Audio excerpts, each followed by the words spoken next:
它是一场饱受争议的战役，它是一场记载甚少的战役，它就是史上最大的鳄鱼伤人事件，它就是兰里岛之战。做视频不易，求观众老爷们点个赞，小编跪谢。1944年，随着太平洋战场上日本海军接连惨败，苏联也在欧洲大陆上进入反攻阶段，世界反法西斯战役形势一片大好。国民政府也决定在同年5月再次派遣远征军入缅甸作战。中国远征军从怒江防线出击之后，在收复滇西大片领土的同时，中国驻印军也在兰姆加经过1年多的盟军整训之后，战斗力得到极大的提升。中国驻印军在史迪威的指挥下，开始进入反攻缅甸的作战阶段。同年7月，日军的乌号作战计划在英帕尔会战中彻底破产，驻缅甸日军损失惨重，缅甸战场的局势日渐好转。直到1945年1月，在缅甸战场，中国远征军与盟军军队几乎全歼日本驻缅甸地区的日军，日本法西斯败局已定。但是在1945年2月19号，竟然发生了上千名日军被鳄鱼袭击的事件，似乎水中霸主的鳄鱼也要加入到反攻的阵营，是要消灭疯狂的日军。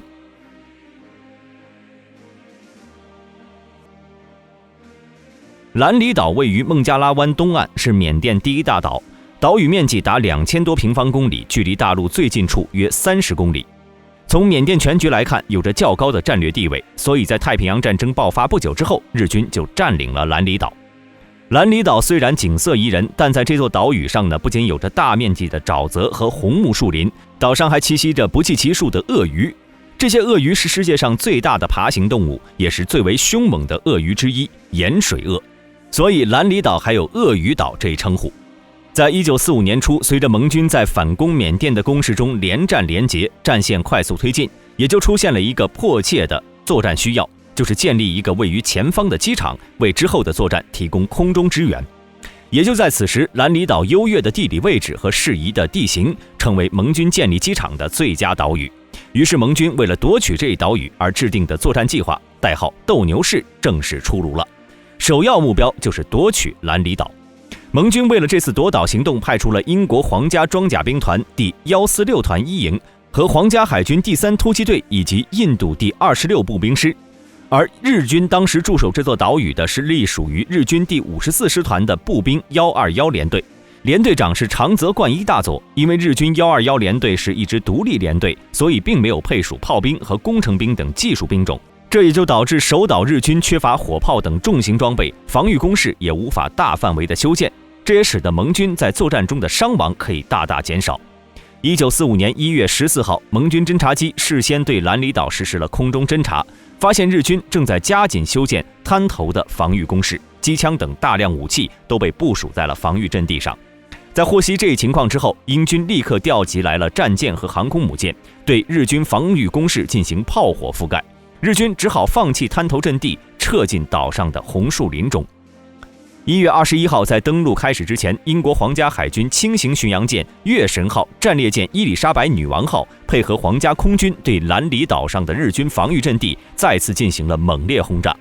随后，第71印度步兵旅和第4印度步兵旅在绝对优势的掩护下，基本没有遭到日军的抵抗，便成功登上了兰里岛。但在此后纵深推进的过程中，盟军不断遭到日军的顽强抵抗。但由于日军守岛兵力不足，而盟军在兵力和火力上又占据着绝对的优势，英军的夺岛行动并未受到日军的钳制。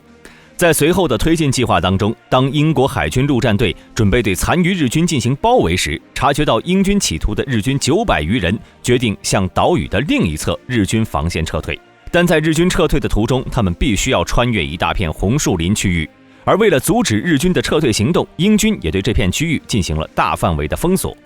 在这之后，近1000余名日军便被困在了这片原始树林之中，他们的噩梦也随之开始。被困在树林中的日军不仅遭受着烂泥、传染病、蚊虫的侵扰，甚至还遭受到了鳄鱼的袭击。而在树林外围的英军，一边不断缩小红树林区域的包围圈，一边不断地向日军发出敦促投降的通牒，但是都是如泥牛入海，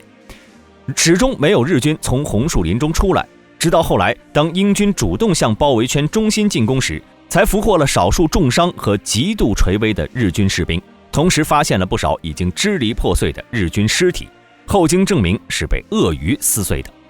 直到1945年2月22号，盟军终于彻底歼灭了兰里岛上的驻守日军，兰里岛战役宣告结束，日军121联队不复存在了。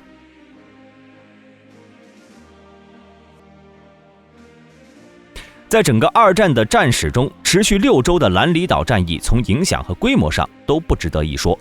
但是这场战役之所以能被世人知道，是因为在此期间发生的鳄鱼袭击事件。这次事件是根据一些参加过兰里岛战役的英军士兵的回忆才有了记载。曾经参加过此次战役的英国博物学家布鲁斯·斯坦利·赖特，在1962年的《近距离野生动物速写》中写道：那天夜里是非常恐怖的，即便对于有经验的突击队员来说，漆黑的沼泽中能够听到巨大爬行动物大嘴压碎东西的声音，还有尖叫声和步枪射击的声音。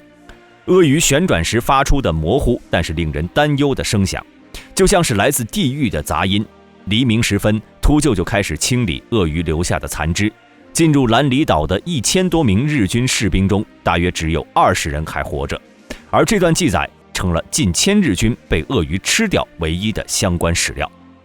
兰里岛之战到底有没有近1个连队的日军被鳄鱼吃掉呢？历来众说纷纭。事实上，除了英军士兵的回忆之外，基本找不到其他可以直接证实这一事件的证据。居住在兰里岛上的人和参战的日本士兵在后来也都没有回忆过这一事件，包括那些被俘虏的日军士兵。此外，在英国官方的公布史料中，也只有提到了红树林沼泽中有很多的鳄鱼。有的人认为这个事情是真的，因为鳄鱼岛的称呼肯定不是白来的，被围困的日军无法抵御鳄鱼的袭击。而有的人则认为，单从体重来算，1000名日军加起来基本能达到10万斤，鳄鱼不可能在那么短的时间内把这1000余名日军全部吃掉。但说实话，也不必太过于纠结具体的数字。如果当时真的没有发生过这一事件，那么在二战结束之后，应该也不会有这么荒诞的报道出现，甚至传遍世界。能出现这个报道，说明当时发生这样的事情是基本可以肯定的。但其实推断一下，就关于此次战役的记载上来分析，当时被包围的日军总数也就900余人，除了被俘的20名日军士兵外，加上其他500多名逃离兰里岛的日军，满打满算阵亡在树林中的日军还不到总人数的一半，也就真的算全部被鳄鱼消灭，也不会超过400人左右。而且从现有史料推断，树林中的鳄鱼应该是受到血腥味所刺激，才扑向了受伤掉队以及已经死去的日军。这也从侧面印证了这一事件的存在。这起事件也被认为是人类史上最大的一起鳄鱼袭击事件和最大的鳄鱼灾难。本期视频就到这里，喜欢的朋友可以点赞、关注、加评论，我们下期再见。